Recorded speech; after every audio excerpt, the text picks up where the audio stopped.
שלום, שמי יובל עודד, אני המדען הראשי של חברת סומטיק ויז'ן. ביחד עם ריין דלוז פיתחנו את תוכנת Alive. תוכנת Alive עובדת עם סנסורים של חברת Wildevine, וכעת אני אדגים לכם את מספר מהיכולות שלה בתחום הגרפים.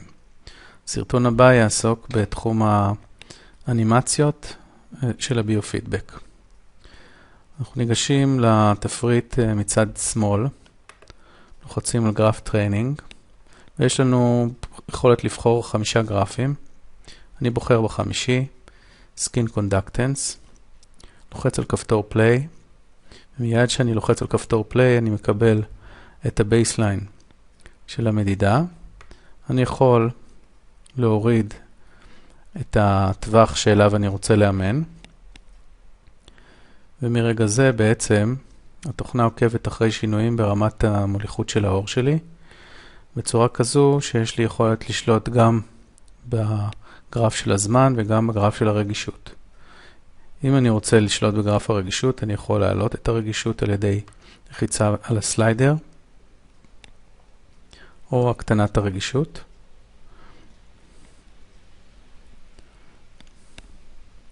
אני יכול לסמן אינדקסים,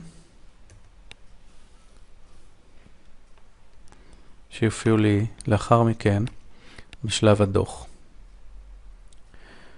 בעת שאדם נכנס לטווח שצוין כטווח היעד, אנחנו נוכל לראות עמודה שמתרוממת מצד שמאל של המסך.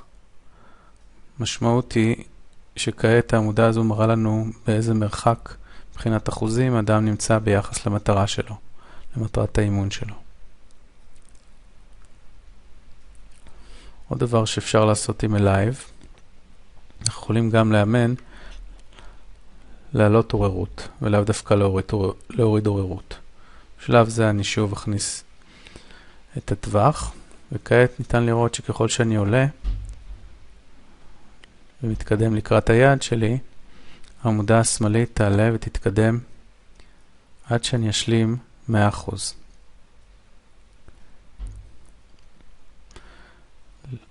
גרף ה-GSR של Alive מאפשר לנו לראות ערכים שונים, את ערך המקסימום, את ערך המינימום, את הערך הממוצע, מה הערך האמיתי בזמן אמת. ובעצם אנחנו גם יכולים לשלוט בספים שאותם אנחנו קובעים גם בצורה ידנית. אם העוררות שלי עולה, הגרף יתאים את עצמו, כך שתמיד אנחנו נוכל לראות את כל הגרף בזמן אמת.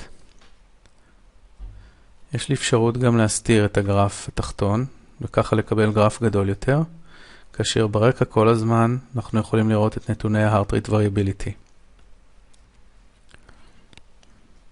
נכניס עוד אינדקס, שאחר כך נוכל לנתח את הנתונים שמתקבלים מהמדידה הזו.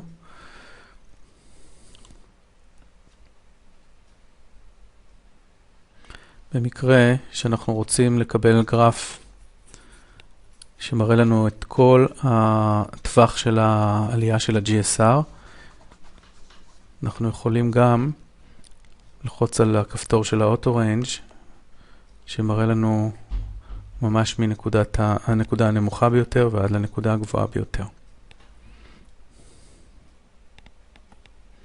הסבר קטן לגרף שמתחת. הגרף הזה נקרא Sweat Stability, ובעצם זה גרף שמשקף פעילות ספונטנית, בין אם רגשית ובין אם קוגניטיבית, או בפעמים מתורגמת כפעילות טורדנית, מחשבתית. הציון נע בין 0 ל-100, ככל שאנחנו יותר רגועים, ככה אנחנו יותר קרובים ל-100. בגרף התחתון אפשר לראות נתונים של Heart Rate Variability, כאשר אנחנו נמצאים בטווח הירוק, זה מעיד על קוהרנטיות גבוהה, או בשפה של Alive Smoothness גבוה, וכאשר אנחנו בטווח האדום, זה מעיד על קוהרנטיות נמוכה. במסך למטה משמאל יש לנו קוצב נשימה שניתן לשנות אותו, בהתאם לקצב הנשימה הרצוי של המטופל.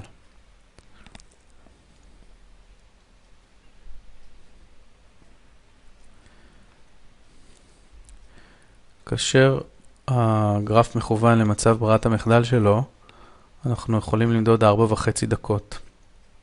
במקרים שאנחנו מעוניינים או לפרוס או להקטין את טווח הזמן, אנחנו יכולים להשתמש בסליידר שנמצא כאן למעלה.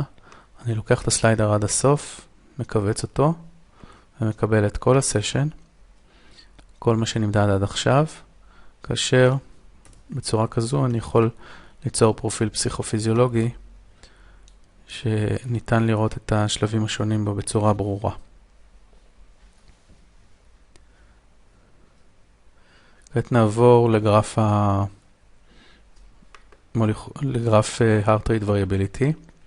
יש לנו מספר גרפים שקשורים ל-heart rate variability ב-Alive. הגרף הראשון מראה לנו את השתנות הדופק לאורך הזמן בצורה מאוד ברורה.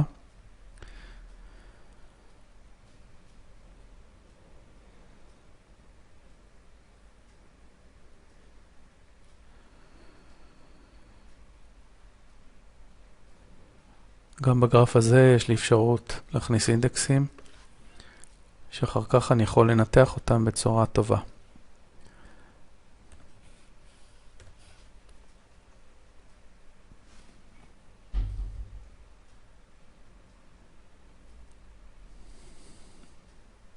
גרף שיותר מתאים לאימון, זה הגרף הזה. אנחנו עוד פעם הולכים לגרף טריינינג, ואני בוחר גרף שמאוד מזכיר את הגרפים של ה-M-Wave. יש לנו פה 3 עמודות,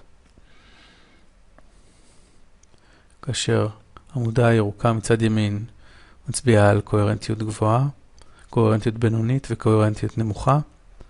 מדדים שהם ייחודיים ל-Alive, אנחנו יכולים לראות את משך הזמן המקסימלי שהיינו בקוהרנטיות גבוהה.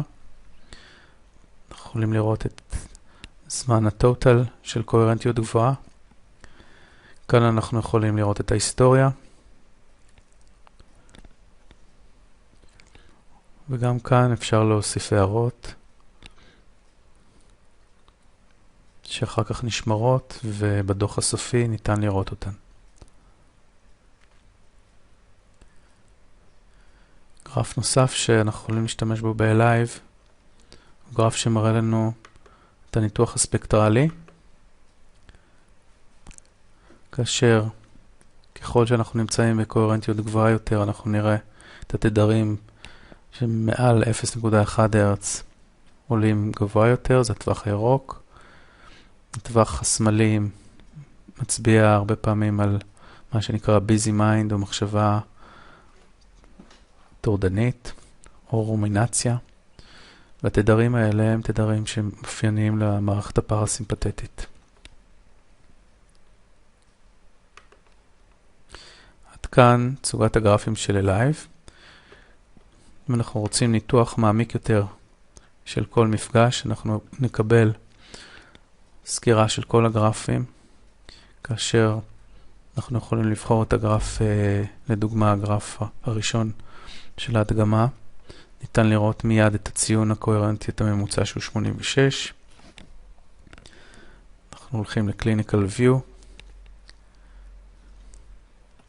כעת אנחנו נקבל את הנתונים לגבי קוהרנטיות משך כל המפגש, כאשר יש לנו ניתוח בין אינדקס לאינדקס לגבי ממוצעים וסטטיסטיקות שונות. אנחנו יכולים לקבל את הדופק הממוצע שלנו, שינויים בדופק הממוצע, שינויים ב-BVP. כאן יש לנו גרף שמתאר את השינויים ב-Skin Sweat Level ו-Sweat Stability. עד כאן לגבי הגרפים של Alive. הסרטון הבא ידגים את יכולות האנימציה של Alive.